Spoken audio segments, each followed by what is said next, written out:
5 subscribers, and welcome back to another episode of Random Access. And yes, the boys are back, season 3 of Amazon's Prime, The Boys.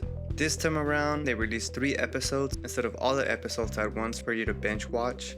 They're trying something different, which they're trying to copy Apple and Disney, releasing 1 episode a week. And I think it's a good idea because it gives it a longevity of the season versus binge watching it all in one day. It gives you time to converse with your friends and give you that anticipation and expectations, leave you guessing at what's to come. And the first 3 episodes don't disappoint. I've been hearing this is the best season yet. Honestly, it keeps up to par with the previous seasons. I think people are just saying that because it's new. But what I am excited about is the serum that gives you temporary superpowers, and for Butcher to be using them and how he says it in the trailer to level the playing field. I just can't wait to see him go against Homelander. I forgot how gory this show is. It's freaking badass. It reminds me of Sam Raimi's The Evil Dead, that 80s gore. The story in this one is interesting, that there's an actual weapon that can kill a soup, and going through the backstory of Soldier Boy. But man, did they ruin it with the trailer and revealing that he's still alive? They should have left that as a surprise. What a way to spoil it. This is my first time reviewing The Boys. I hadn't started my YouTube channel when the first 2 seasons came out, but just a little backstory. This is based on a comic released in 2006 all the way to 2012, and I believe 72 issues were released. So that tells me there's a possibility of 7 seasons for this show.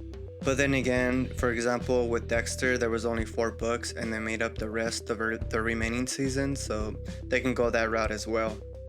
When I saw the intro and I saw that actress Charlize Theron, I was like, oh great man, she's like in every movie, like get out of here, I like these unknown actors. But of course we find out it was a scene from a fake movie within the show, Dawn of the Seven, which is a callback to Superman vs. Batman, Dawn of Justice. At least that's what people are saying.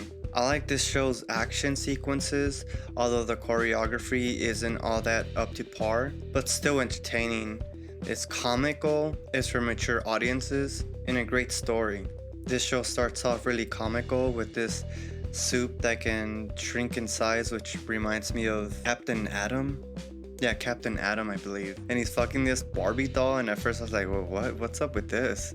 And then we see that scene in the room where he's doing cocaine and he's gay and I thought this guy was gonna get up the other guy's butt, but he got into his pee hole and he sneezed with having that cocaine up his nose that he got back to regular size, but at the cost of killing that other guy. It's like a fucked up and funny scene at the same time. I like how the boys are reuniting in this season because they fell apart in the previous one. We got Huey, who found out that his organization that he's working for is rigged, and the person running it is the adopted daughter of the CEO of Vought. And what really makes this interesting so far, the Homelander isn't holding back. He let people see the real him, and the gloves are off basically. And no longer do Starlight and that Wonder Woman chick have leverage over him with that Flight 37 video. And he gives us an insight what would happen if they were released that, and it just kind of gives you that impression of Zack Snyder's evil Superman.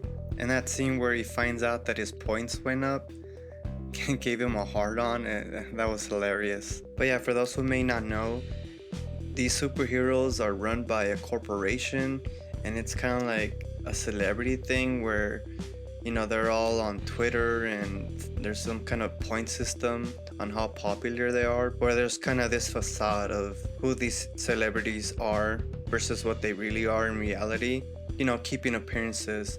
We get a little story on Soldier Boy. We find out that it was the Russians who created this weapon that killed him.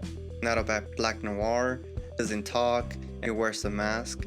Explanation why he doesn't talk now and wears the mask. We get this funny Disneyland scene where Frenchie and Kamiko are chasing down Crimson, Soldier Boy's, ex-lover, and she accidentally kills some people, including a Homelander mascot. And again, these kill scenes are gory.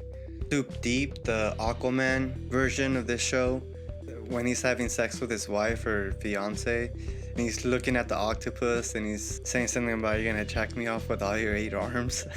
He gets off on the fish where the wife thinks it's actually her that's getting him off. That was hilarious. What else? Homelander's such a crybaby, using Starlight just to get more ratings just because she's a co-captain and using this lie that they're lovers. But it's been public that she's dating Huey, so are they just gonna make a backstory that cheating on Huey? I don't get that. And then we see that Stormfront is being used by Homelander like he did on season 1 with the first CEO of Vought, where he would breastfeed with her and just vent out on what's going on with him. We see him doing the same thing but with Stormfront, and how he just pulls off his wiener and like she's jacking him off as he's fucking her hand just for him to lose aggression. I don't really think Stormfront really killed herself. I mean, isn't she immortal, or does she just live for a long time?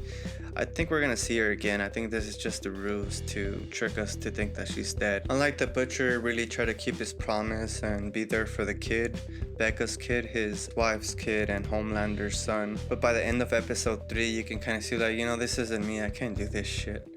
The kid's better off without me. But I don't know. I see him turning things around maybe in the upcoming episodes.